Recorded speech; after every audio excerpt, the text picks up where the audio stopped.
वहीं दरभंगा में मुहर्रम जुलूस में बड़ा हादसा हुआ। तारडी ब्लॉक के ककोड़ा में ताजिया मिलान के दौरान लोग बिजली की चपेट में आ गए।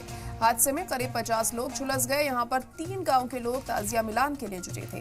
तभी सड़क किनारे से गुजर रहे 11,000 हाई वोल्टेज तार की चपेट में ये लोग आ गए। स्थानीय लोगों का आरोप है कि बिजली की तार हर बार काट दी जाती है, लेकिन इस बार नहीं काटी गई, जिसकी वजह से यह हादसा हुआ। हादसे का लाइव वीडियो भी सामने आया है।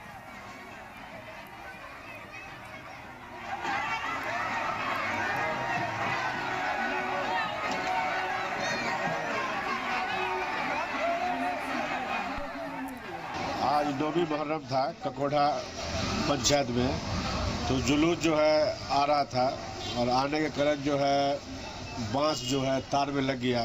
तार में लगने से ट्रांसफार्मर आवाज़ किया और आवाज़ करने के बाद जो है तार जो है अपने आप नीचे गिर गया। उसमें कम से कम बहुत लंबा कतार था, तार गिरने का बहुत लंबा कतार था और उस बीच में बच्चे, बूढ़े, जवान, सियाना सब आदमी जा रहे थे।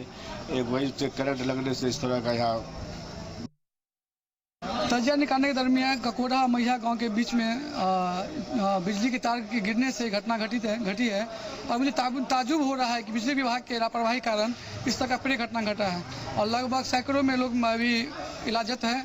कुछ RDPSC में है, कुछ RB मेमोरियल में है। रामशिला